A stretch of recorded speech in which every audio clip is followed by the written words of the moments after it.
We'll call the regular meeting in the New Ulm City Council for Tuesday, March 19, 2019, 4:30 p.m. to order. First item on the agenda is your consent agenda items. What's your wishes? Mr. Chair, I'll offer a motion to approve those. Second. We have a motion and a second to approve the consent agenda items. Any discussion on any? Seeing none, all in favor say aye. Aye. Opposed, no. Motion carries. Item number 2.1, public hearing on the 2019 Utility Street and Alley Improvements Group 1 project. Mr. Kaler. Thank you, Mr. President. The City Council has scheduled a public hearing on the 2019 Utility Street and Alley Improvement Group 1 project. It's our largest project in the capital improvement plan that we have scheduled or proposed for this year. There's a list of 8 locations. The first 4 are going to probably be the ones that have the most questions or conversation. We have sent notices to all the affected property owners, so you could open it up for public hearing. I have not received any written comments with regard to any of the locations. Okay, thank you, Steve. Since it's a public hearing, we'll take them in order, 1 through 8. And we'll start out with the first one. It's Front Street from 7th South Street to 13th South Street. Anybody like to be heard?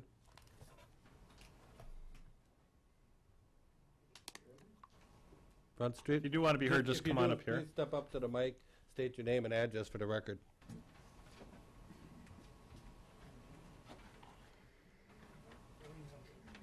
I guess my only question, I'm Donnie Sellner, 927 South Front. I was just curious if you had a dollar amount approximately as of yet. Good question. Mr. Sellner, are you on 12th to 13th block? 927. Oh, I'm sorry. Well, I have my business down there, excuse me. Okay. The recommended benefit for the reconstruction of the roadway is $3,300 per residential parcel. So that's what we're recommending. That wouldn't be assessed until the project is completed, probably at this time next year. Okay. And along with that, we'll be replacing all the underground utilities and bringing end services to the boulevard area. So we'll be working with the individual property owners if you need anything special. All right. Thank you. Thank you. Anybody else like to be heard on that one? I'm coming, sir.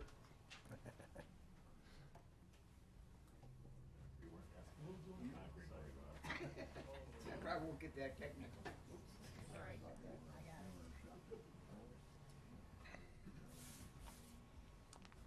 John Fritchie, 827 South Front. My question is, what are we going to be doing with B Street, which comes off of Front Street?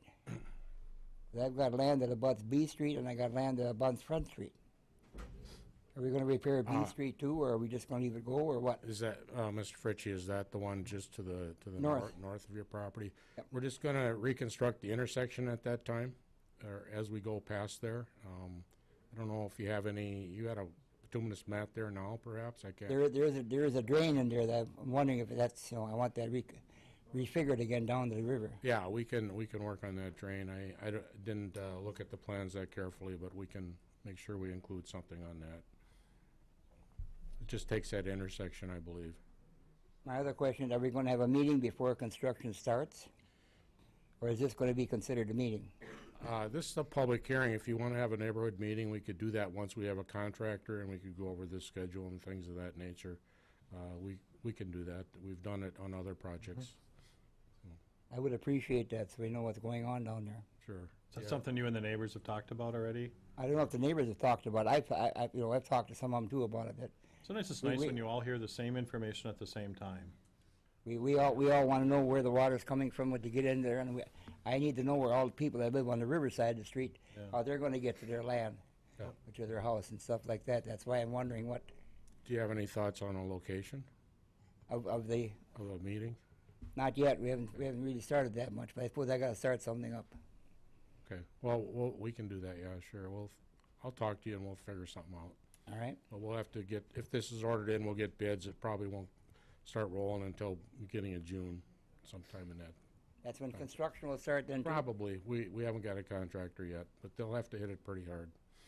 So. Okay. Thank you. Yep.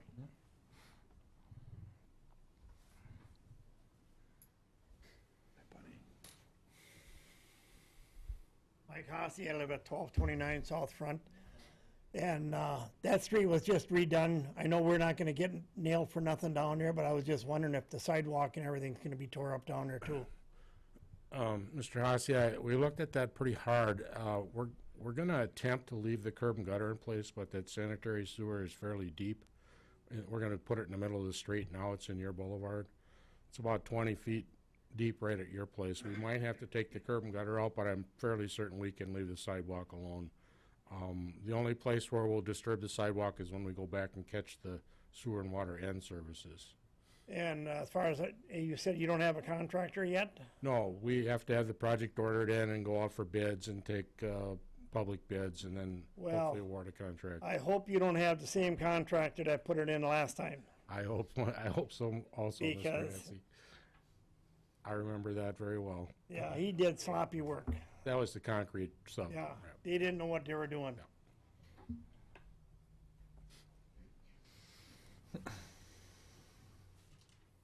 Anybody else like to be heard? 7 South Front to 13? Mike Weedle, 726 South Front. Is there any way we can get new signage up for trucks?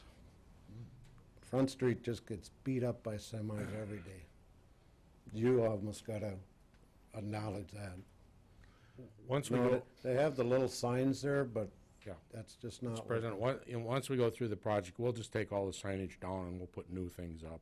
Is there so any- we can put some newer signage up for Is that. there any kind of bigger signage we could put at like Center and First South? We can look at that. Because right now, the trucks just drive right through it. Yeah, I guess I don't know why they're using that road, but I've heard that on several occasions. But, yeah, we can increase some signage. We have to work through the Uniform Traffic Control Manual with the proper signage size, so we'll take a And look at then that. what kind of thickness are we talking about for blacktop? For blacktop, we generally do 4 inches of blacktop on that roadway.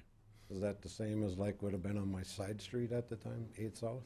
Yes, I believe so. Does It's a that don't different- look real healthy It's a anymore, different subgrade section, though. Okay. I think we only did 12 inches of gravel there. We've got like a 30-inch section on Front Street. I would appreciate if we could get some different type of signage up. Sure. Because on average, I'd be willing to bet we have 8 semis come through there every day. Wow. Thank you. Thank you. Thank you.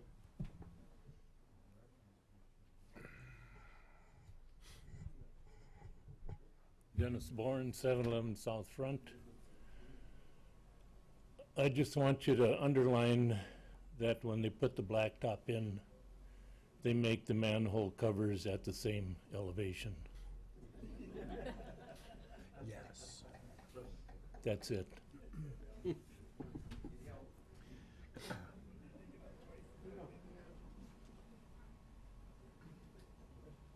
Anybody else like to be heard?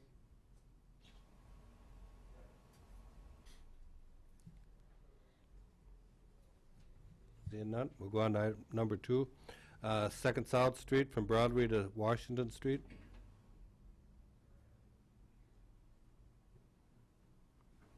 Nobody?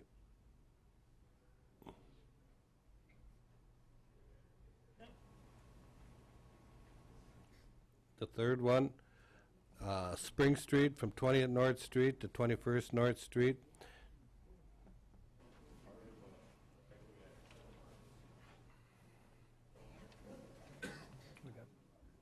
Name and address for the record, please. Steve Kroll, the address is 2021 North Spring Street. And our questions are you sidewalking both sides of that project? Yes, Mr. Kroll, the sidewalks are required by city code, and they're also a part of the development agreement that were petitioned in by the property owners, so the answer is yes. Okay, and then I take it we can't do any of our own concrete work, can we? Like approaches or sidewalks? We can work with you to some degree. You know, I know you're a concrete guy, so. Well, a bunch of the other people that got lots down there said Okay. they just as soon if I do it, but I said I don't know if I can. It gets complicated if I you know. do more than 20%. Let's see what contractor we get. Go from Okay. there. And then one other question we had, like we're on the north side on Spring Street there before, is that we have a pretty, our lots are a little higher than the street is right now. We keep bottoming our trailers out. Are Right. they gonna be able to, raise that road somewhat? to Yeah, avoid that? excuse me, the grade that was left there anticipates that it'll be topped off with gravel and curb and gutter. So the boulevards were graded fairly close. Of course, there's been a lot of activity, but we should be Right. able to match it Okay. quite well. And I guess the other question is what was it gonna be about the cost? per lot? The development agreement contemplates or stipulates that the cost be divided up according to front footage, so I don't know what you have, You have no idea. 60 foot? Actually, I have 120. 120. You know, I'm guessing it's gonna be about $180 a foot in that neighborhood. Everything all in, Okay. concrete sidewalk, driveways. Okay, thank you. Thank you. Anybody else like to be heard of that?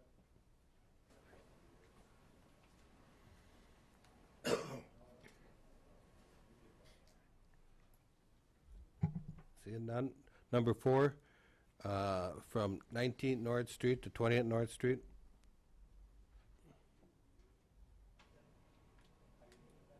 Number 5, alley block 136 north of Center Street.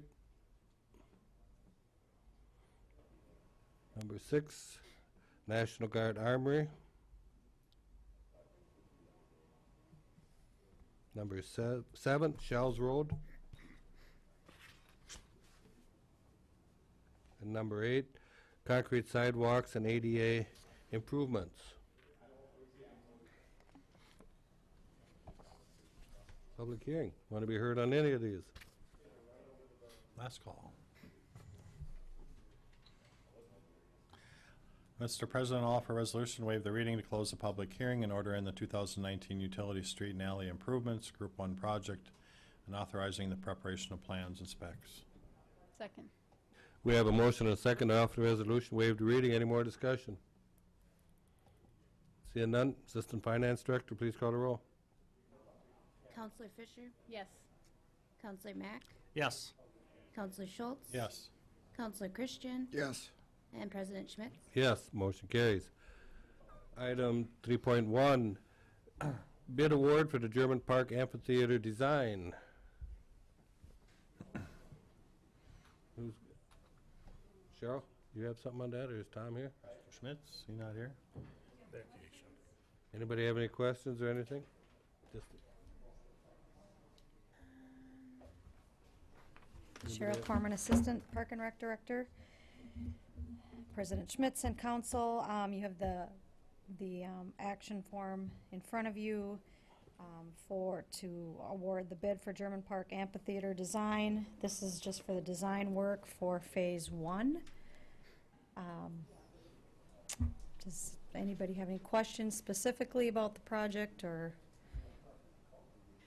Anybody have any questions for Cheryl? I do have a question. The funds for that, is that coming out of the funds that are dedicated to that project? Yes. There's the estimated, and it's only for Phase 1 construction. It's not, it's just, and this is just, I thought you were asking. It's just for Phase 1, and that's estimated, this is actually just for the, this is just for the planning of it, or Right. the design phase to Bolton and Mink. So, I mean, we have about roughly just under 500,000 is the estimate for Phase 1, and the action form that you have is just for the design phase. Is that? Right, yep. I guess I didn't Yeah, know what you were. so the 65,000, I think it is. Right, And that comes out of those funds, right. just to make sure. Yep. Anybody else have any other questions for Cheryl?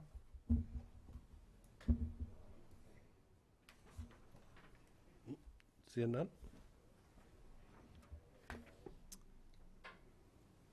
I'll offer a motion to authorize the bid award for the German Park Amphitheater design, construction, administration, and observation to Bolton and Mink, the lowest bidder, meeting plans and specifications on a time and materials basis not to exceed $65,604. Second.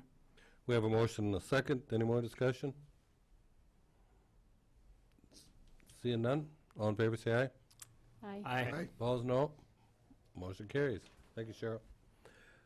Item 3.2, taxi license, Red Rides Cab, Shuttle and Delivery. I guess we had that on the agenda last month, or last meeting, I should say. Yeah, and then just a quick update. All the debts that had been previously mentioned at the meeting before have been paid and are clear, and the advertising has been removed from the Facebook page, so that he's met all the conditions that you had set before in the last meeting. Sounds good. I did talk to Mr. Crowell right before this meeting, and regarding that Facebook posting, that what he's stating is it just won't delete. And so I asked him if he would go in and then put a comment on that Facebook post saying, we no longer provide this service. And did you do that? Yeah, I did. Okay. And sometimes it just happens in Facebook world that you just can't delete it. So when he did say, tried to call the guy, posted that Facebook comment to have him delete it, and that won't, and he's not responded. But everything else is taken care of. So I think with that comment, that what did you state for the comment? I spoke that I no longer deliver alcohol. Okay. With an exclamation point was kind of saying, hey, that's. To resolve that particular issue. Okay. Have we met our criteria, Counselor? You're comfortable with moving ahead? If that's probably as much as Mr. Bray can do on that issue. My understanding is the current address now is 128 Kingsway Drive, North Mankato. That's correct, sir. That's right. Okay. With that, I think that the issues that existed at the time of the last meeting have been addressed. So with that, I think what, I'll go back to see what we were looking for here a couple of weeks ago. We were going to approve approval of a second cab for Red's Rides, correct? Yes. Yes. And he's paid the $50 fee, the certificate of insurance has been there, so I'm going to move this action for approval. Second. We have a motion and a second. Any more discussion? Seeing none, all in favor, say aye. Aye. Opposed, no. Motion carries. Item number 4.1, declaration of the state of Minnesota emergency involving the 2019 spring flooding event. Mr. Borkert.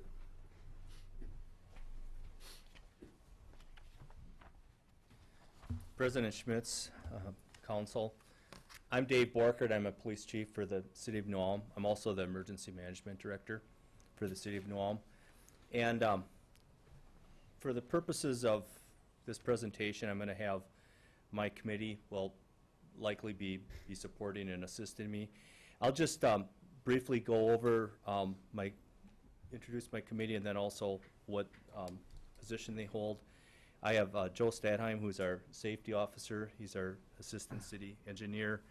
Kurt Curry's Public Works. Paul Mockles, Fire Department and Command Staff for Emergency Management. Elwood Zabel, Assistant Emergency Management Director and Command Staff. Christy Hose is our Planning Chief. Kathy Schaefer, Logistics Chief, and then Nicole Jorgensen's our Finance Director. All of them hold important roles with our Emergency Management Committee. We meet monthly, and for situations like this, you know, we're what's considered the preparing stage of the flooding incident, and we fall under Incident Command System. So what we're essentially doing is right now we're preparing. The other three parts of it is responding to the situation, recover. So after, like in this situation, we're anticipating we're going to have some flooding.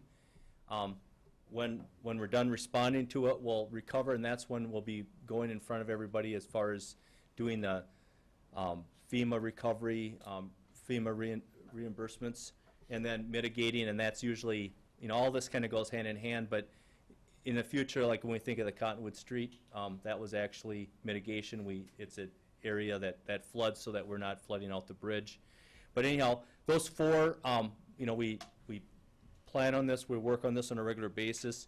But again, we're very much involved right now with preparing and you know, trying to the best of our ability kind of predict what might be coming down the road.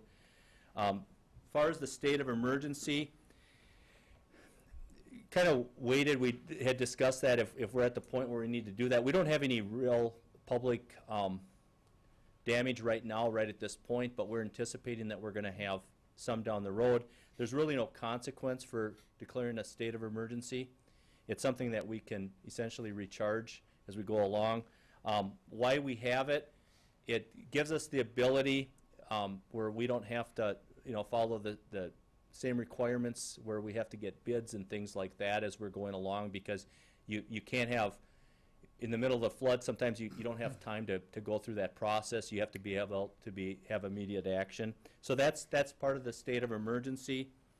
It's also a requirement by FEMA. So later on when we're at the recovery stage, I'll actually be presenting. Right now, since we've been clearing out storm drains and catch basins and stuff like that, I started basically retaining everything. You know, every receipt, pay code. We've been working with finance as far as having it charges to a certain pay code so that we can track it later and potentially we can get reimbursement.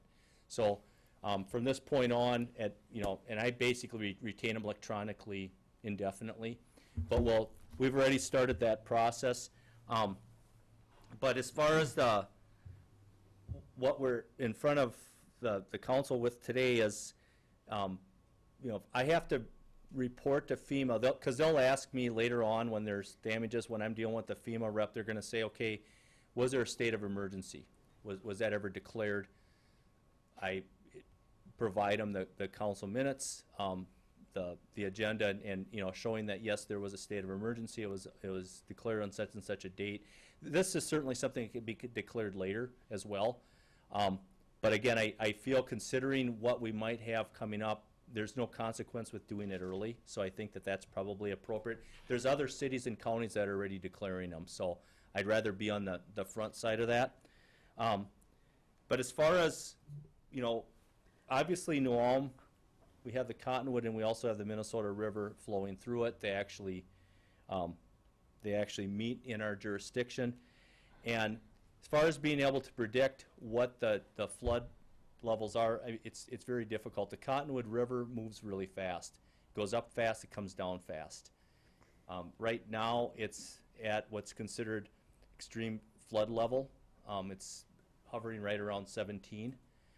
And it's predicted to be there for a while. You know, I don't know what that's going to be like in a week from now. Now, I always watch the forecast really closely, but this weekend we're going to get some rain, but it sounds like we're not going to get as much as initially expected, so that's a good sign. Ice dams seem like they're clearing. That's overall a good sign, but again, it's really hard to predict. We also deal with the Minnesota River. There's at certain levels, there's action that we take as far as closing which floodgate. We can predict, you know, with good accuracy on the Minnesota River, you know, for example, when County Road 13 is going to close, when 20th South is going to close, and then other action. But, you know, some things just can't be predicted.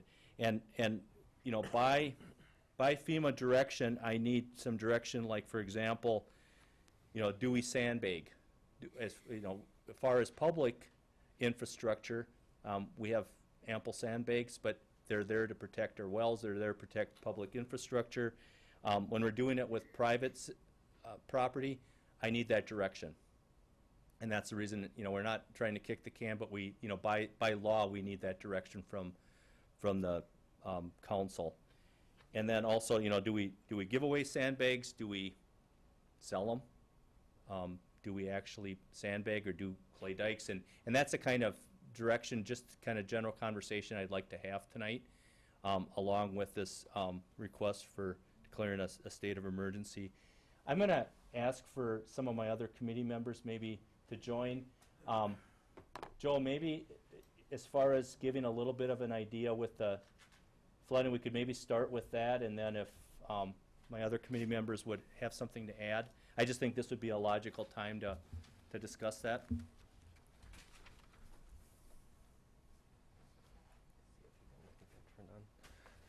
Good evening, councilors. Joe Stad, I'm Assistant City Engineer and Safety Officer on the Emergency Management Committee.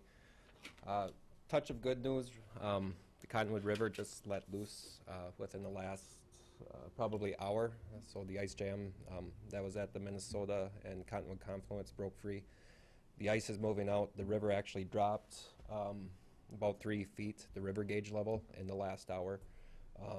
Not sure long term if it's going to jump back up or how, if the ice is going to keep moving or not. Long range forecasting for the Cottonwood initially.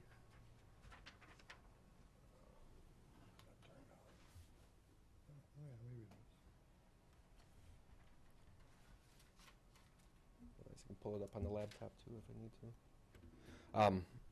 The Cottonwood long range forecast that was released on March 4th was pretty staggering. Let's see if we can get that up on the overhead. But the long range forecast at that time stated there was a 50% chance of a record-breaking flood on the Cottonwood River.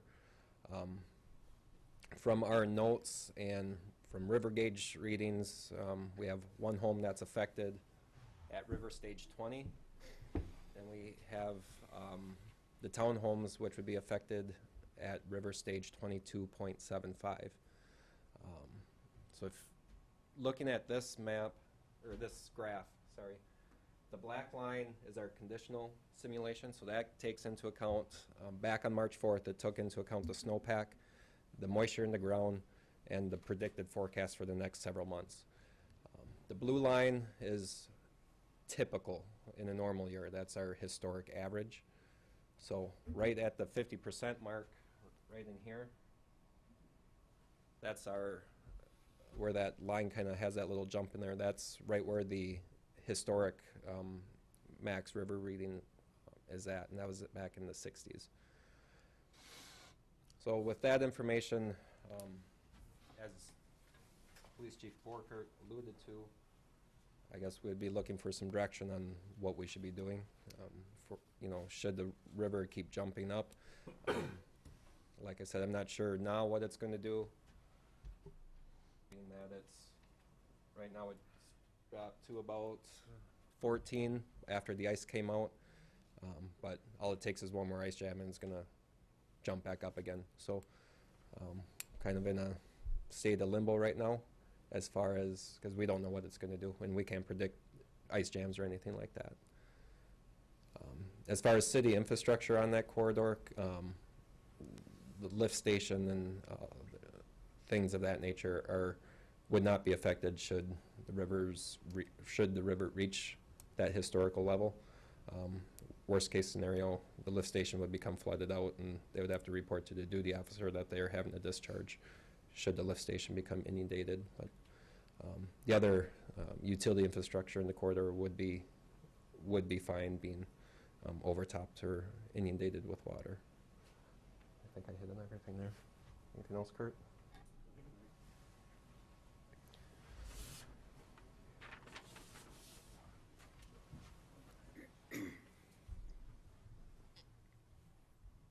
So I guess our question for you is, what, if anything, do you want us to do? You know, we've never provided anything on the Cottonwood other than closing it before in my time we've been here.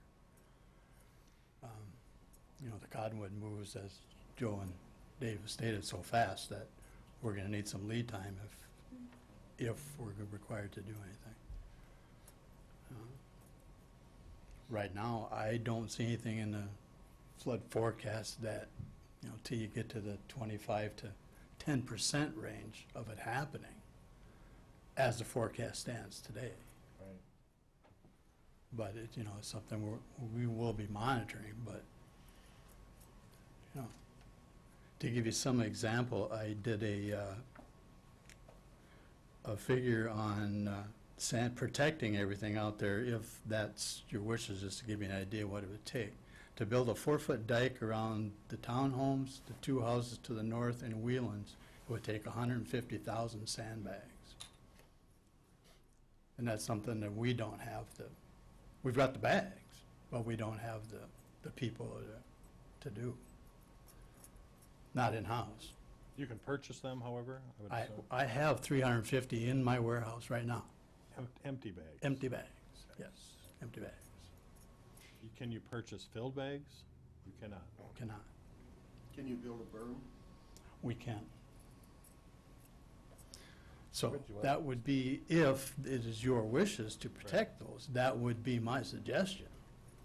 But that takes planning and, you know, the access and when to pull the trigger and when to get it done. And then there's the mitigation and, you know, if FEMA doesn't reimburse us, well, I'm not responsible for my budget. So, Do we know the cost of building a berm? What that would approximately cost? I haven't. I've got footage, but I have to go to M&R and I don't know where they're, no, I don't have that figure here. So if we would sandbag, do we know what the cost of filling those 150,000 bags would be? Do we Sure. do volunteers? Do we do, we'd almost need to, and that opens a whole nother can of worms if we go that way. Now all your volunteers are now public employees as far as workman comp goes. So cost, no, I don't.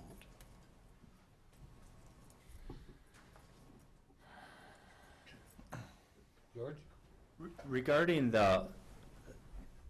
if we use volunteers, and we're always planning on everything. I mean, that's, we, throughout the year, we meet once a month at a minimum. We generally give updates, and then we talk about our emergency operation plan, and every year, annually, I'll come in front of the council and ask for approval of that. And, all these situations are, broadly addressed. So, obviously we need to follow the ICS model.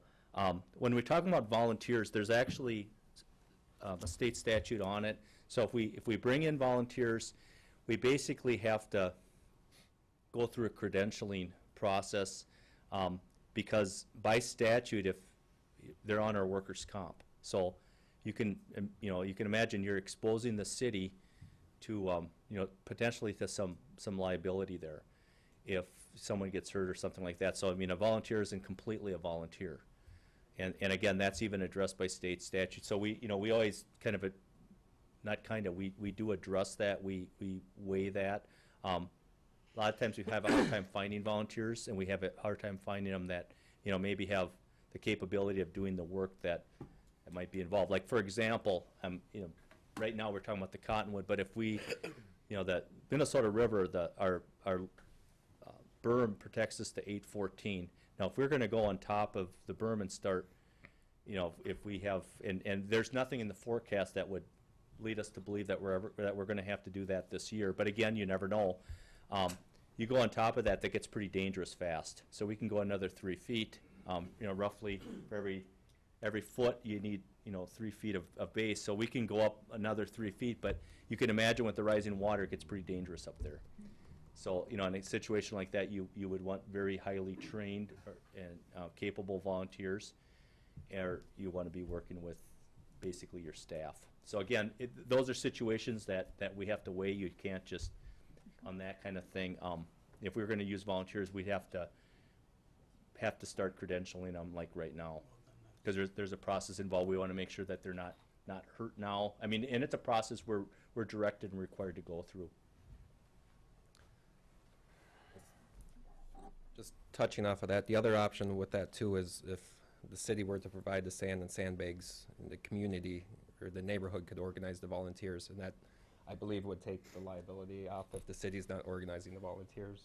And specifically, it would be something I'd want to be discussing with our city attorney.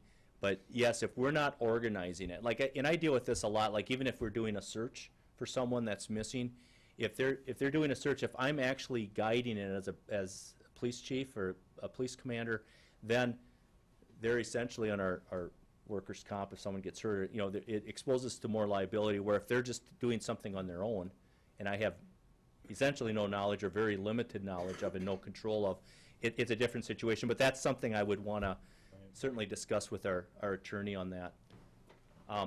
Another thing that just for purposes of this morning, the county board authorized for purchasing sandbags, so authorizing the county emergency management director to purchased sandbags and with the purpose of giving them away. So, you know, the county's also working on that, and, you know, we certainly fall within the county. But it's at least something to, you know, maybe when we're talking about different scenarios and options, you know, just knowing that is available, that's a nice resource available to the citizens. And again, that was just decided this morning. And I'm pretty sure we've done that before, if I remember some of our previous floods, that we've went that direction as well, so. My understanding is, regarding the city response, now again, the sandbags that I was just referring to, those are county sandbags purchased by the county. And I think they've certainly done that in the past as well. The city, we've kind of done everything. There was at one time they sold sandbags, then they also sandbagged for people. They've had them for giveaway. And I mean, we deal with a flood frequently, so that we've seen a lot of different scenarios. We haven't seen as much since we've had the berm built, because that's provided, it's not, you know, all encompassing that it covers everything, you know, and just because we believe we might be having some historic floods and stuff, and again, we feel we're doing our job by coming early and talking about this, you know, rather than. 350,000. Correct. That's what I have Empty on ones. hand right now. On hand. What would you recommend? Is that a good amount? Do we need more? And I know it's a guess, but. Well, and we've talked about that. You know, we've been meeting 2-3 times a week. Sure. On a regular basis, and, you know, those are discussion points that we have. The 350,000 sandbags, you know, my first question is, you know, the inventory, and then are they good? Well, they are good. They've been checked, and they're in a climate-controlled storage, which essentially that really prolongs the life. If you have them outside, they don't last very long. And the other thing is that we discussed is supply and demand. Now, essentially, you can get the sandbags within a day. You can get them delivered within a day or two. So that's a nice thing, because otherwise you have to store them, and they're about 25 cents a piece. So they're not, you know, they're not free. And also, where do you store them? You don't want to be throwing them away when you're done. So you have to have space to store them. You know, that's another factor. Now, if you can bring something in within a day, normally you can forecast. It's like, you know, we just went through 100,000. We need another 100,000, and you can order them. My only concern with that is everybody now wants them. You know, so if you're in the middle of flood season, you know, does that delay the time that you have to wait for that sandbag? And sometimes you don't have the time to wait. George? George Glotzbach. I live at 907 Cottonwood Street. There's one other chart that goes along with the others that you've seen, and this shows the probability of the crests by week. The week that's coming up happens to be the George, tallest. I think you can put it up so we can also, everybody can see it. Did they see it from here? Yep. Good. And look up on the screens here. Okay, starting from the left, that's where we began a couple of weeks ago. Then the second column there with more green on it, second one from the left. But it's the third one from the left that is the operative one. And that's starting, that's on the 25th of this month. And the probability in the tallest part of the map there in the yellow section indicates a probability of somewhere in the neighborhood of 10 to 25% chance that that's going to happen. The Cottonwood, the bottom of the Cottonwood River is 0. The average flow in the winter is about 3 feet. In the summer, it's about 6 feet. The road floods at 13 feet. It's now, well, it was this morning, it was 17. Now maybe it is 14. But the probability here is about 10% that it's going to go up to 22.75 or thereabouts, which happens to be my living room. So that if we go beyond the highest crest ever on the Cottonwood River, another foot or two is going to be in my living room. So this is far from being an academic discussion as far as we are concerned. There's 16 townhomes there. The average age is probably 72 years of age. these people are going to be dispossessed in one way or another, the more notice that we can give them would be an advantage to all of us. So I'm kind of hoping that we'll get some direction from you gentlemen and ladies here today as to what preparations we as individuals should start to take now. Are we going to is somebody going to put sandbags up and we can watch that being done? Is the city going to build a berm around us? Or is the city going to tell us to leave and talk to our insurance companies later? I mean, those are the practical applications of what's going on. So I'm hoping that that you will report to the people tomorrow in the newspaper what the city council thinks is the likely course of action if and when it gets up to 22.7 feet. Thank you. And President Schmitz, as far as historic crests, April 8th, 1965, it got to, we're referring to the Cottonwood River, it got to 20.86. And then the second one is last year, July 6th of 2018, it got to 19.64. So at that point, it was like right on the doorsteps of one of the residences down there. At 20, it would flood. It would go under the, I imagine there might have been some basement flooding that point, but at 20 feet, it would have actually gotten under their main floor. And then 22.75, like Mr. Gosblock said, that's when those townhomes would be on there. They would flood. We'd have to ask for or order evacuation.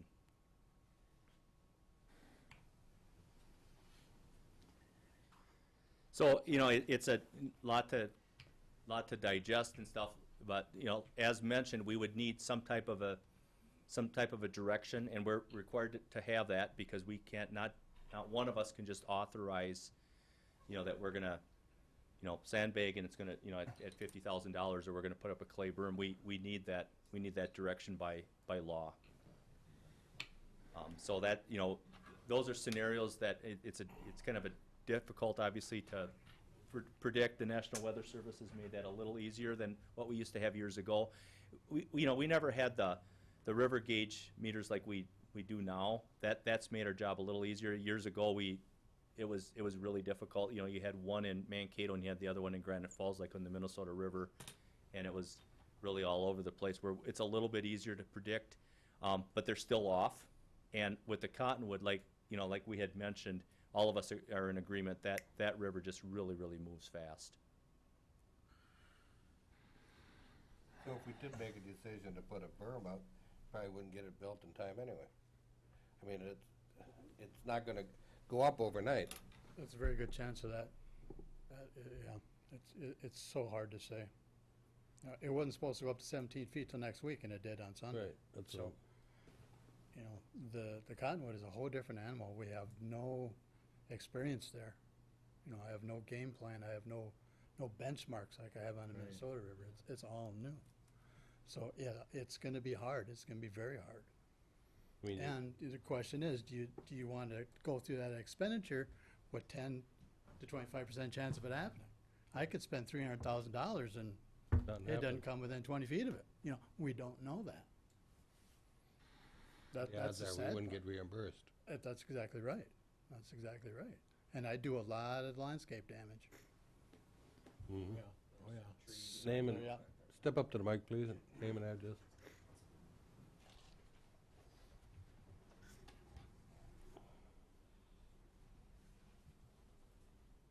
I'm Jay Van Cure. I live at 833 Cottonwood.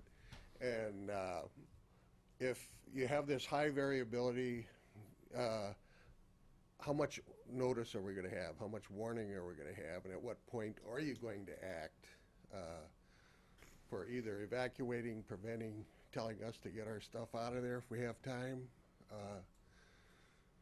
There's got to be some point in which, an action point where things got to click in. I would assume Mr. Borkert has some criteria for that, correct? Well, we're always working with residents and we're gonna be going door to door regardless of the decision. We're gonna be, we try to get people signed up for Nixle, and integrated public alert warning system, which is very important. I mean, literally, it'll send you a message, however you want it, by text or by email or both. I usually have it by both.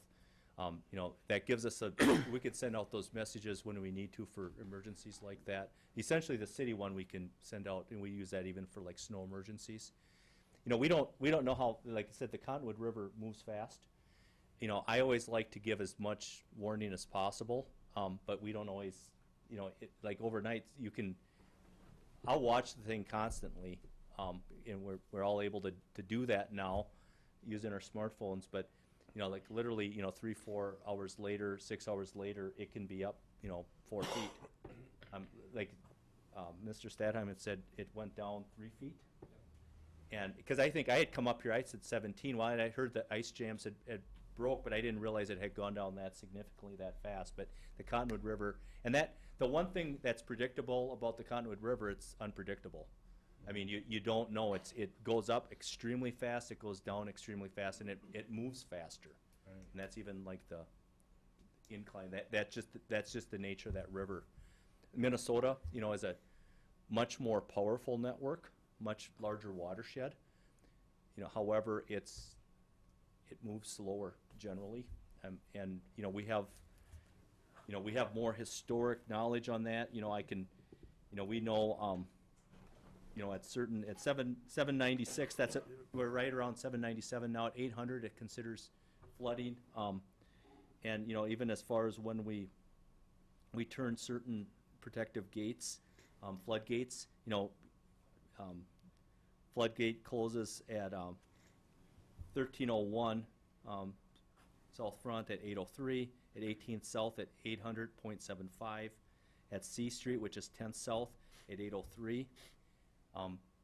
So, I mean, it gives us a little bit more time, and then even if you have to, if we ever just thought about building a berm on top of that, we have some ability to do that.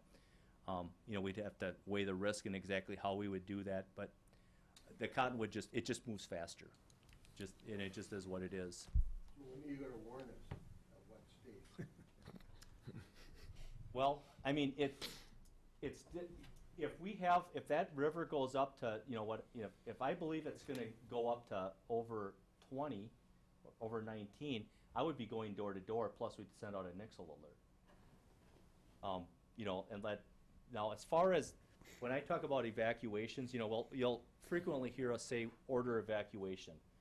And just as far as trivia, who has the authority to order an evacuation, to actually make people leave their house? Nobody. Essentially, the federal government would say the governor has it, but our governor has said we decline that authority. We won't make anybody leave. But what we do is we really strongly encourage people, and I think that's what most people think of as during an evacuation, but we really can't make people leave their house. Strongly encourage them to. But I mean, literally, so in response to your question, I mean, I don't know, tonight it could go to, over 20 feet when we're sleeping. But I mean, at that point, I mean, if I have any control of it, if I can forecast that, and I follow National Weather Service, I think it's as accurate as you're going to find. But it's really hard to forecast, sir. But I mean, literally, I'll have my officers out. I'll be out myself going door to door, getting people out, and then we're also doing the Nixle alerts. That's our job, to do everything we can do to protect people. But again, some of the stuff is just out of our control because we can't predict it. It moves too fast, if that makes sense. But anything if I have anything that's forecasted going over 20 feet, I'm going to be out there door to door. And we were actually out there last year as well because we were concerned that it was going to go over. It got close enough. So what I'm hearing is that the berm is expensive, the lead time probably might be past, so that kind of really is out of the picture. So now we down to sandbagging. And what kind of lead time do you think you need for sandbagging? At what point would you think about doing that, and what do you need to do that? Either how many volunteers or how many workers? Have you kind of thought about that? Let's start with lead time. You know, at what point you would think you'd want to start to sandbag? Either doing the sandbag or the dike, we'd have to start now.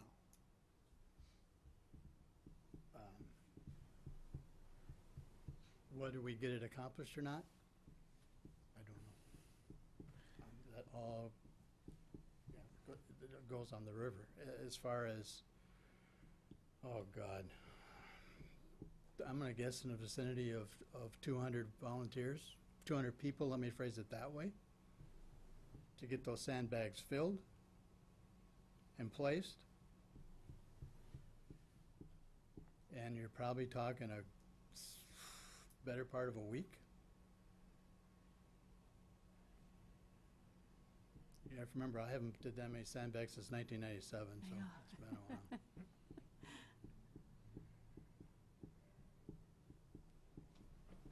George?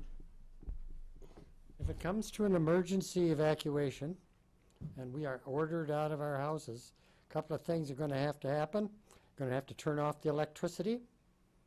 One of the things that has to go first. And the other thing is, you've got to plug your toilets, because one of the first thing that happens is all the toilets back up, and you get all that sewage in your house. And that might happen only if it hits just the barest minimum. So I'm saying that the emergency declaration got to come as quick as you can, because you, the city, is going to have to do things, and me, grab my pillbox and my wife and leave. And the more time we can get, the better. So does our emergency plan have a plan to notify, like now, what those steps would be for people to do in their homes? And are we doing that at this point? Well, my biggest thing is to get everybody signed up for Nixle, to get them on that, just so that, you know, we can look out for people's safety. You know, as far as each individual residence, I mean, I've actually physically myself gone through a flood before, with my own residence in the past, back in the early 90s. You know, I think it's up to each individual homeowner, you know, because it kind of depends, you know, if your basement toilet might flood, but your main floor one won't. I'm not disagreeing with Mr. Gottsblock at 2275. Certainly if it goes higher than that, but even at that level, your stools might back up. You know, we'll follow whatever, you know, best practices, and we could certainly, you know, go around, hand out a flyer. We could have stuff on Facebook. We can send stuff out on Nixle. We can get people signed up on Nixle. We're always, as far as getting people signed up for Nixle, we're always on that. We're always trying to get people signed up, just because, not even for this event, but if you have a tornado, just for anything, any type of disaster, any type of serious incident, it's really a nice protective measure. And then, like I had mentioned earlier, as far as, you know, if individuals wanted to do their own sandbagging or you know, contract that out, there are sandbags available right now, or should be even tomorrow, from the county, and I believe it's going to be out at the highway department. That's my understanding, but we can certainly send out that information as well. So, I mean, that is one option, and that's something that just came up, because we're, you know, many counties and many cities are having this same discussion right now. As far as the state of emergency, you know, there's a few options, you know, certainly available. You could, you know, choose not to do any of that right now. If you declare the state of emergency, it doesn't mean you have to take certain action. We'll take whatever action we're directed to. You could even just not declare the state of emergency and then take certain action. I mean, obviously, as a council, you have a full range of options.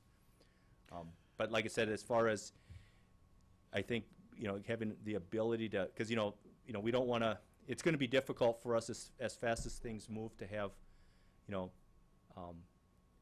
we're trying to avoid an emergency council meeting, because that's literally what it would take. We don't have So if we can make some of those decisions tonight, I'd be thankful.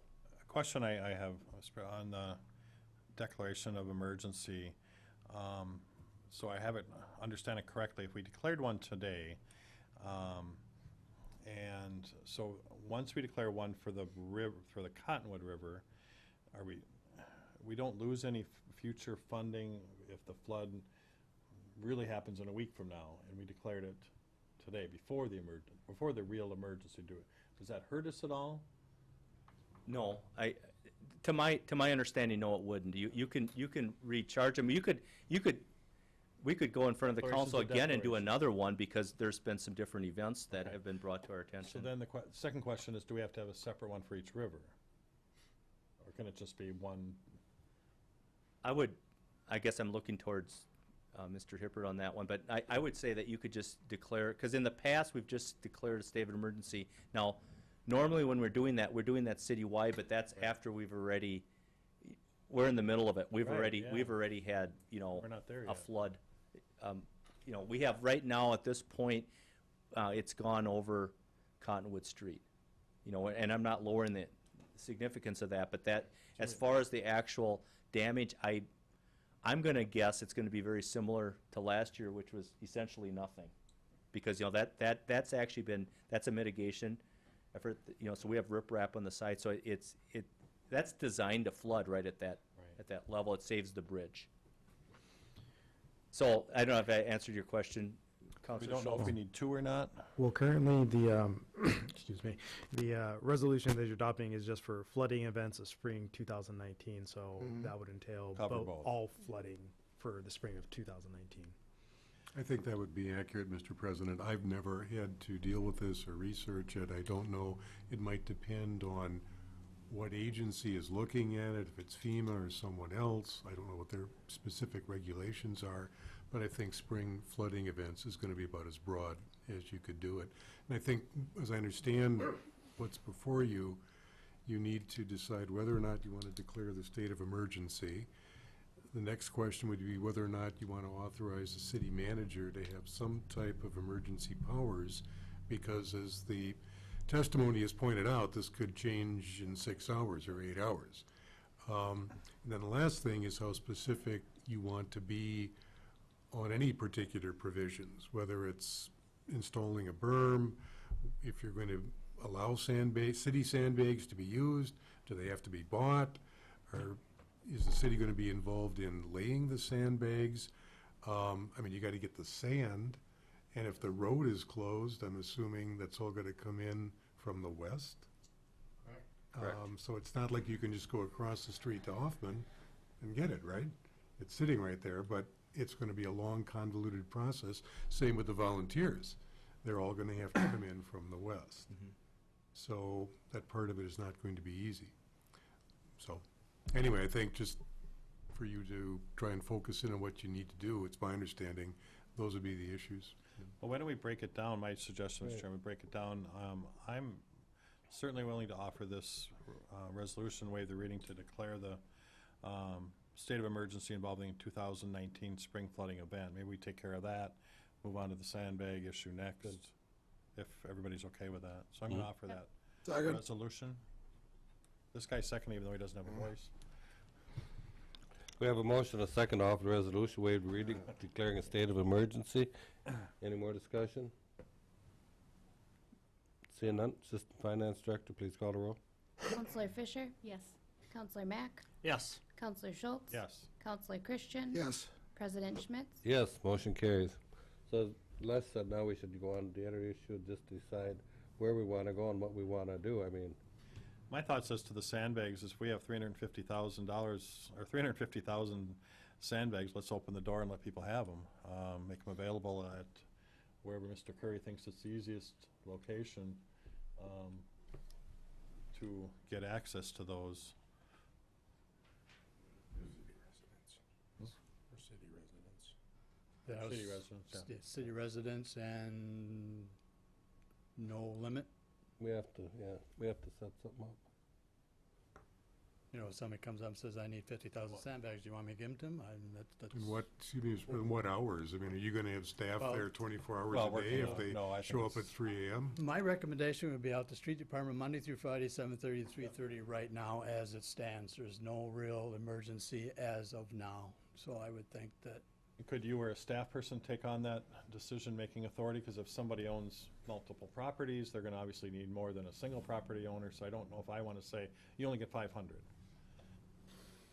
Well, I think it goes further, you know, let's say they wanna, out in Cottonwood, wanna get their own people in and do their Right, own exactly. sandbagging. I Yep. mean, they could use 150,000 possibly, you know, so Right. we have to be prepared for it. So that's, would be nice if we could have somebody at your level, or one is somebody you can appoint, or you. Well, and it kind of gets, excuse me, it kind of gets back to the city manager, who is part of the emergency response team as well, and to what extent you'd give the Yeah, I manager the authority to make those decisions. You know, because that's 350,000 total, but we also have city facilities that we do need to protect, which will eat into some of that as well. So there are My next motion electrical. was gonna be to authorize you to be able to purchase more. Yeah, you know, we do have the electrical boxes that are down there as well, that if they go, there's no power down there. So that is, you know, a must protect if we are looking at doing any type of sandbagging in that area. Right. You know, and I don't know how much that'll take, but again, that's, you know, something to take into consideration. so So you- I'm assuming that this is sandbags only. Yes, They're on their own for the sand. yes. Well, is the county doing anything with the sand, Dave? Mr. Borker? Mr. Council President, to my knowledge, no. In fact, I specifically asked, we are giving out sandbags. We don't have a limit. They didn't set a limit. Okay. I don't know if there's, from past practice, if there's some control measures that go into place, but I think the same kind of general scenario as, I think Lane Sletter, our County Emergency Management Director, is the one that's gonna be overseeing that. Right. Does that? Yep, that answered, thank you. Just pointing out that at 22 feet, it would be in our living rooms. I'm not an engineer, so how many sandbags would we need? We have no basements there. There is a sunk pump system, but how high would we have to sandbag around okay, he's got that. Thank you. Call Mr. Curry if you have a question on that, right? But you do have somebody that you could assign to make those decisions. We'll figure something out. I figured you would. You got a good department there. Yep. So do we need to keep making motions as we move along here? Well, I think we probably need a motion that we're gonna give out the sandbags at no charge, so that's understood probably. All right, I'll make that motion that we offer up the 350,000 sandbags for citizens of New Ulm, and they'll be available at the street, or do you know where, have you thought about that? 2020 North Broadway. 221, 2020 North Broadway. At Public Works 2021, Building. the Public Works Building on North Broadway, effective tomorrow morning. So maybe After, Afternoon. after 1 PM. Let them give some time to get ready. Do we want to do the whole 350,000, or I- I mean, they're figuring 150,000, don't we want to keep some on hand for ourselves? I Well, mean, I'm do just we want assuming they're to- not gonna all go in one day, and then my thought was next, that we would give the city manager authority to order more, and If it's only a day to get them in, it's not a big deal, so we let them go and order some more I in. don't think they'll all go in one day. That's like, I would still keep probably about 100,000 on hand just Okay. for us. I did check with a wholesaler in the cities. They have over 1 million sandbags on hand, and I could send 2 tandems up, and I okay. can have 500,000 sandbags here in an afternoon. But there's an expense, you know, that's There's an 30, expense. the 150,000 would be $37,000. Yeah. You know, so there is a pretty large expense there, so you're gonna Right. double that at 350,000. But if they're needed, Right. it's still cheaper It's an than the emergency, berm. yeah. I'm gonna leave my motion. Oh, yeah. Bob Appetz, I assumed property at 817 Cottonwood when my mother passed away. And I'm just hearing a few things that concern me. I'm gathering that the council is not authorizing any city work crew involvement.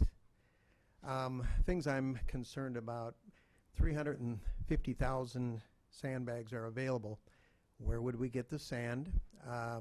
Who would provide the guidance in terms of how to build and use those sandbags in order to effectively keep the water out of the properties? I was reading the overview and the recommendation that was presented, and I realized that you were looking at some different possibilities from just calling an emergency to actually responding and helping and getting city work crews involved in this. And I'm not hearing that that is going to be offered at this point. As George Glotchbach had pointed out, the average age is 72. I beg to differ. I think it's probably 75 plus. There are a number of widow women that are in there, several gentlemen that are 87 plus, and I'm concerned that without any guidance or any assistance whatsoever, you can offer 150,000 sandbags, but it just ain't going to happen in terms of getting the job done. So I just want to point that out, some concerns that I have on behalf of the residents out at Cottonwood Townhomes. Any questions of me? I'll just make a comment. I guess based on Dave's comments earlier and stuff with the liability that the city would take on having people come out and actually work for the city. And I know we don't have the workforce, the crews and stuff to go out there and put 150,000 sandbags in the next couple of weeks.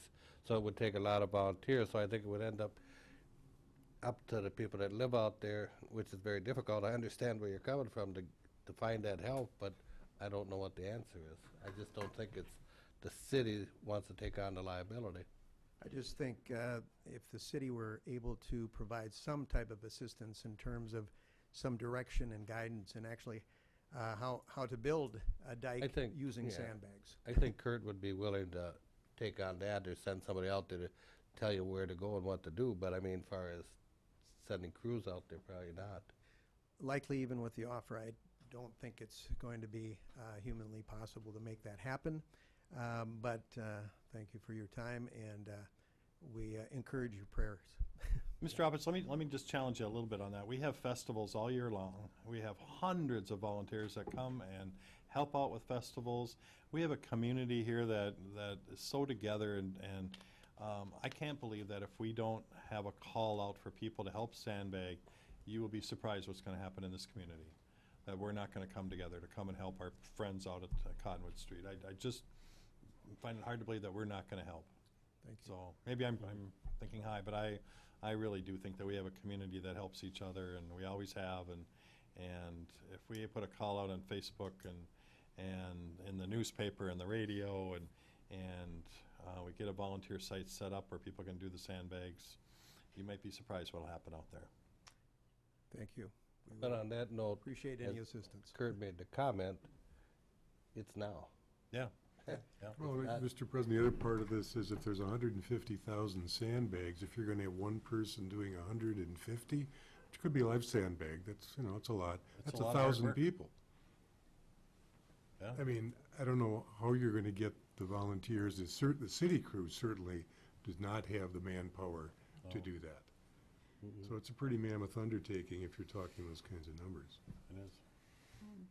Does the Red Cross help organize volunteers? I mean, are they part of your group, your emergency They are. management? Council President, members of the council, we meet with the Red Cross on a regular basis. They're part of our emergency management committee. So we hear from them on a regular basis. Their role is for housing.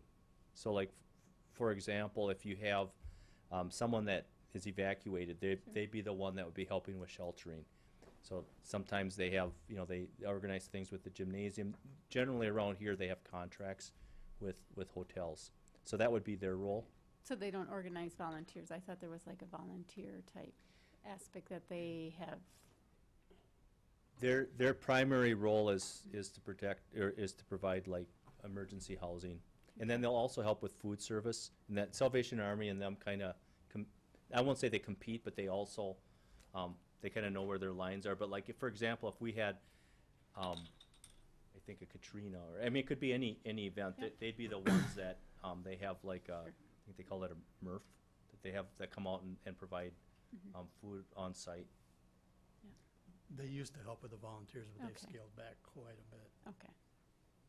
So I did make a motion, but I don't know if we had a second on that, did we? I don't think so. So we probably shouldn't be discussing till we get a second. So we were gonna put a number amount of sandbags, because we weren't gonna go the full amount, correct? He was Or- gonna leave it stand. Or we were gonna leave it stand? I was gonna leave it stand. We're gonna leave it stand. If we can get more, if we need it, if, in a day or half a day. Yeah, I don't think it'd be a problem. And another future motion could be to authorize our city manager to get more if we need it, and whatever else we decide that we wanna do. I think we should, offer 150 and then allow Chris to authorize more if they see the need. I'm okay with that, yeah. Kinda get to the same conclusion, so. Right. Yeah. I'll amend my motion. If you second it. I'll second it. We have a motion and a second to offer 150,000 and leave it up to the city manager to purchase more as needed. See how it goes. Any more discussion? All in favor, say aye. Aye. Aye. Opposed, no. Motion carries. Anything else on this we need to discuss? I had some thought about maybe going back to what Mr. Curry said is about the sand. I mean, there is a lot of sand. Should we have a discussion about putting some sand down in that area so the neighbors and stuff can just get some? I mean, tell me about that. What would that look like if we were to do something like that? I could truck it out there, but I'm putting it on the street or in somebody's Probably. front yard. We Probably in don't, the street, I would guess. I don't know, I'm just, no? Where you put it? I think you would need to get pretty specific permission from a private property owner. Right. exactly. If you put it on the street, it's gonna block the street. The street's already blocked because it's flooded. Well, to the extent that people want to get access to it from the Right, you west. could block it off, but. Then you gotta, There again, how readily available is the sand? I mean, how quickly could they have it there? I mean, if We can get it at M&R's pit, yeah, so phone call. there's probably not a need for it. And That's, cost for that? oh, yeah. I know, I mean, Oh, I'm asking how much. $8 a yard. Our tandem is 14 yards. You know, and it's hard to say how much of it gets wasted. I just got asked, what's a sandbag weigh? It depends on how much sand you put in it. They're gonna be anywhere from Right. 12 to 18 pounds. Right. Could be 25 if you put too much in it. Yeah, you fill them up full. Yeah. I'm just trying to make it a little bit more convenient for homeowners. If I was living down there, I wouldn't want to have to somehow get trailers and get them to get the Well, sand. on the same hand, they can call up M&R or Hoffman and have it delivered to their resident if that's what has Right. been done when we did it on South Minnesota Street, or South Valley in front. That might actually be easier if they have it delivered right to their own To property. where they need it at, that way they don't have to. All right, I just wanted to bring it up for discussion.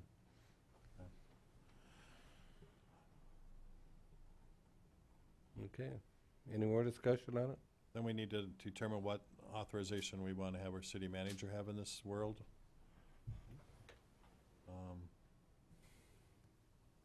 Do we give them a dollar amount? Do we, without calling a special meeting? Is that what you're thinking, Mr. President or Mr. Manager? What else?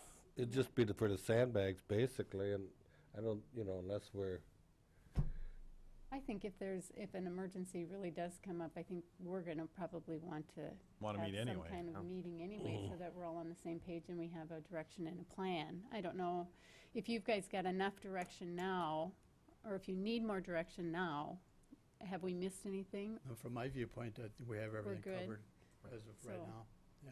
I guess Okay. my question yet is, have we taken care of our wells for the Minnesota River, or is there any in danger Right at this now, point in there's time? not really a need to, Okay. as of today. So,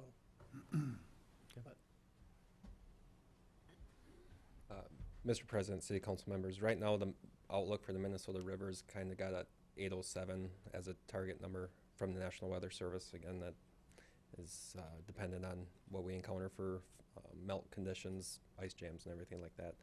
Our wells are, we have enough production over that elevation for the wells and well fields and stuff like that. So At that this shouldn't be point, an you issue. don't see any concern. Not at this time. I know, and we all know this can Yep. change overnight, Yep. yeah. So as of right now, Minnesota's not a worry right now, but kind of wait and see what happens here in the next couple weeks. Okay. Okay, thank you. Do we want to give the manager authorization to order more sandbags without calling a special meeting? I just soon do that now I think we versus did, didn't we? having to get together for a meeting Yeah, just we for did. that. I think you did that in your motion. We did that in our motion. I thought that motion was for, of that 350 total. No, I think No. that. Part of that covers- motion was to allow me to order more sandbags Yeah. as needed. Okay, Yeah, I was to thinking, assuming it authorize was more. part of that 350, but that's fine. Yeah. If that's Mhm. the intent, that's, I can live with that. Go ahead. Could we ask to have the city engineer design a plan as to where to put sandbags? If we are going to be saddled with putting them in, could we have some type of a plan that's in place down there so we know what we have to do? Or maybe stake it out or something like that? Stake it is what out, you're yeah. thinking, maybe? Yeah. A That's a something you good could idea, do? actually. Is that, Or walk through with them or Or is something, that- or discuss it, and, Give them some idea. Or put some paint down. yeah, the paint to be gone. Wow. You could provide a map of some sort, I guess. I haven't been, personally, I've never been through a sandbagging operation, so I'm not probably one to rely on for that. But Kurt has guidance brochures for how to construct a sandbag levee and things of that nature, I guess. I mean, we have overhead photos and stuff that we could kind of mark up. Well, maybe a guy It's could needed, just so. get a little group together with the residents out there and just go through it and discuss it, you know, either out at your facility out there or someplace. Yeah, yeah. to the best of our Probably knowledge. stake it I out mean, all so you that can it- do is, Yeah. you know, Would that work for you guys? Get together with Kurt? Yeah. Yeah. Okay. All right. Go ahead.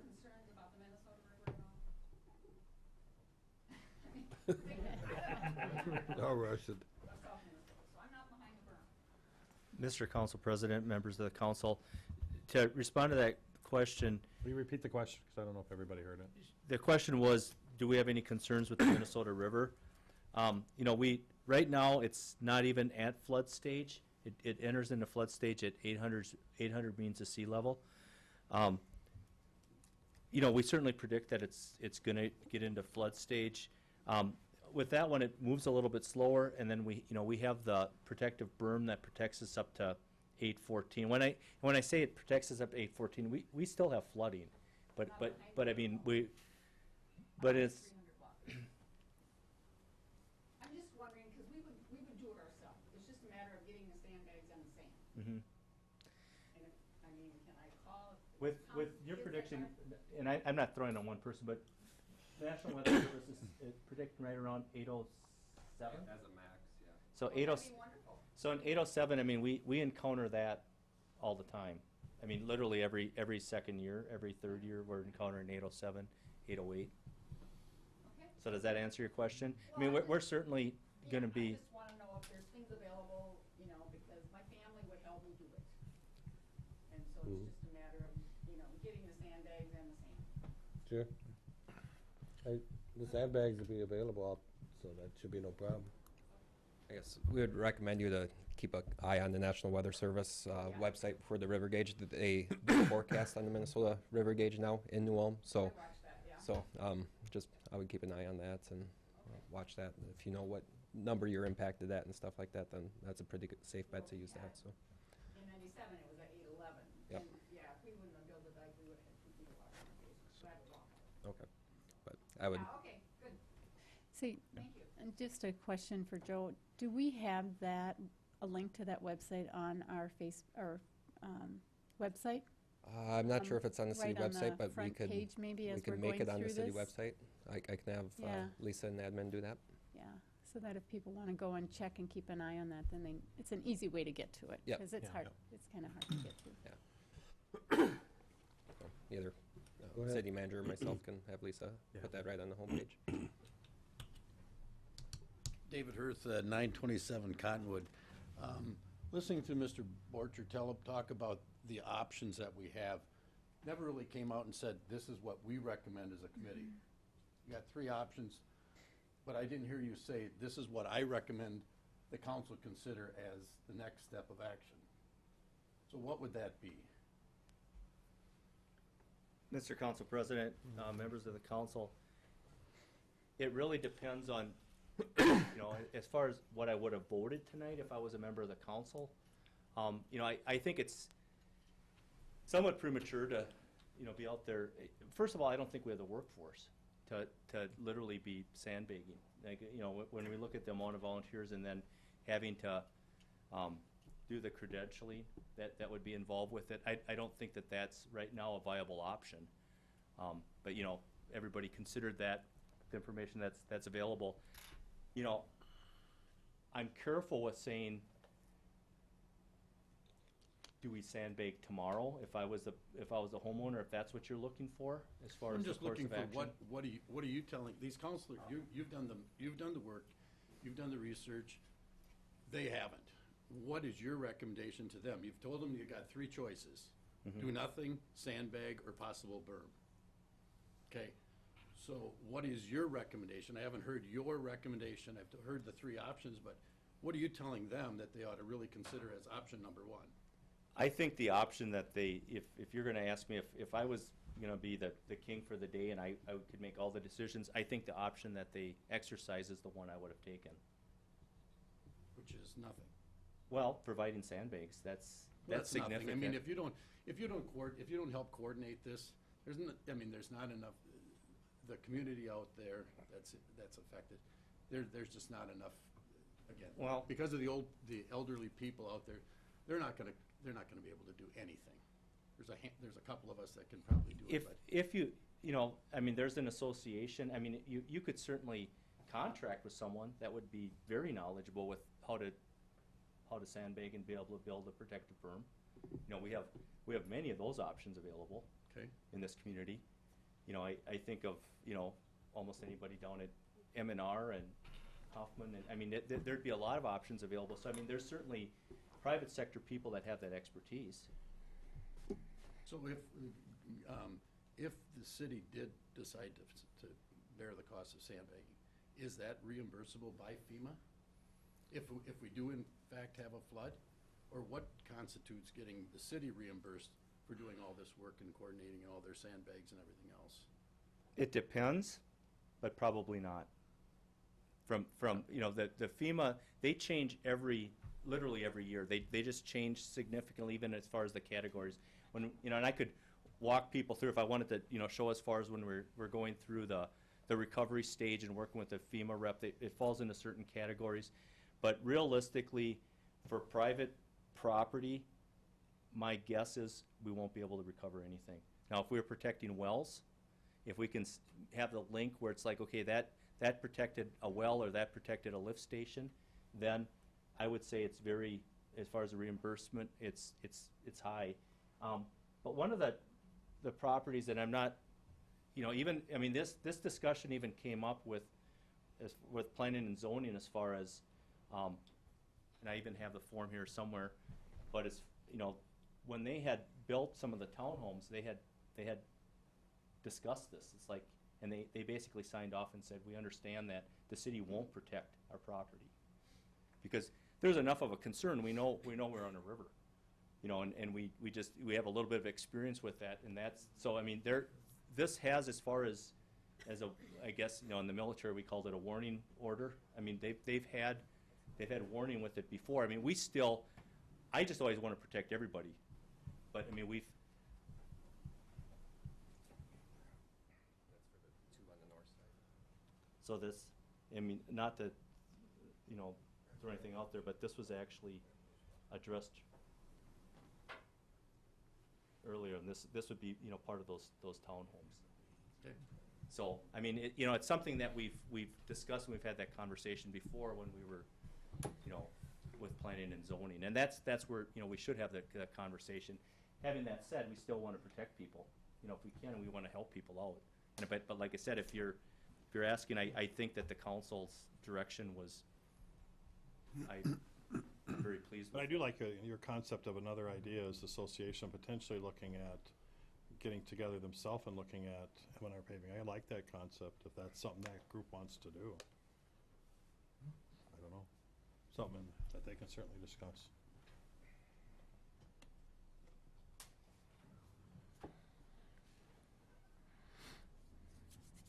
Anything else? Any more? Yep, no, thank you.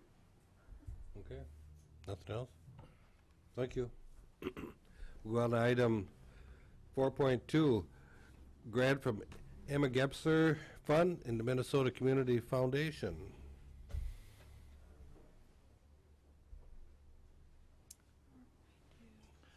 That's for $460.54.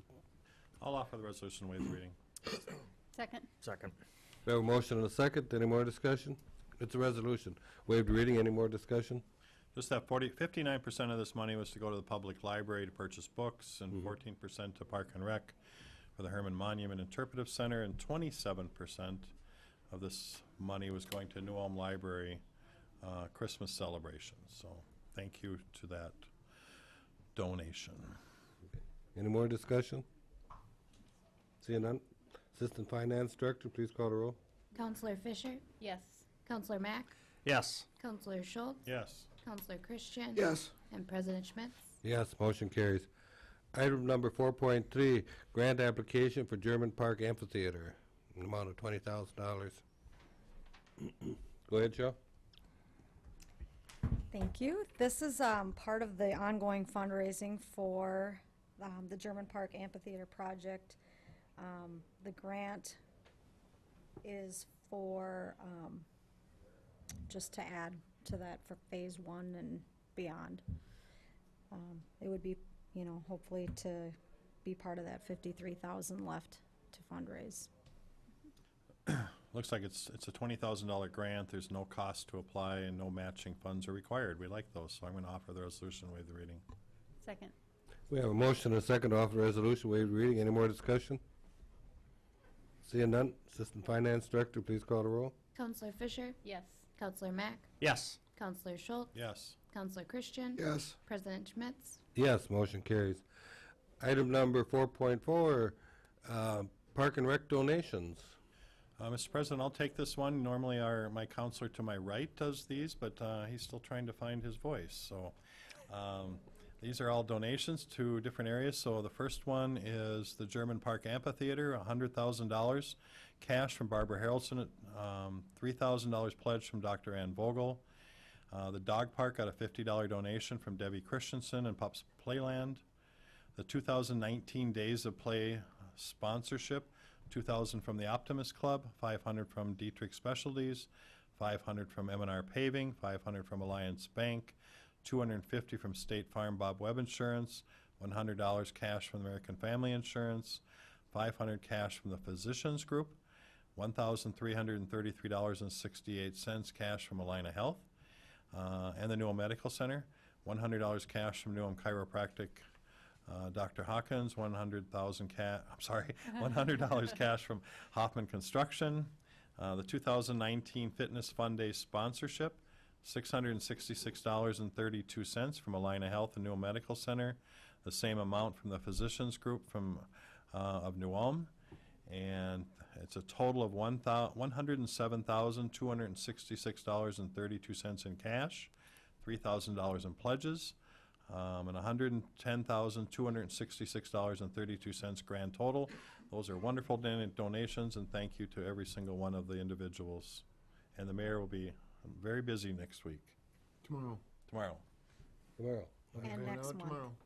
And next month, And because next the list has grown quite a bit List for has next grown? month. That has become a part of our regular job is fundraising these days. Oh, it is a resolution, so I'm going to offer the resolution, waive the reading for that. So my apologies. Second. We have a motion and a second to offer the resolution, waive the reading. Any more discussion? I just want to say thank you too. I mean, they're just such wonderful donations and put to good use. That new $100,000 donation for the amphitheater is new from Barb Harrelson, and she really wants that project to be up and running and off the ground this summer or fall. So she wants that project moving, so, so very nice that she's willing to put some money up to make sure that project happens, Absolutely. so. Sounds great. Appreciate it. No more discussion? Assistant Finance Director, please call the roll. Counselor Fisher? Yes. Counselor Mack? Yes. Counselor Schultz? Yes. Counselor Christian? Yes. President Schmitz? Yes, motion carries.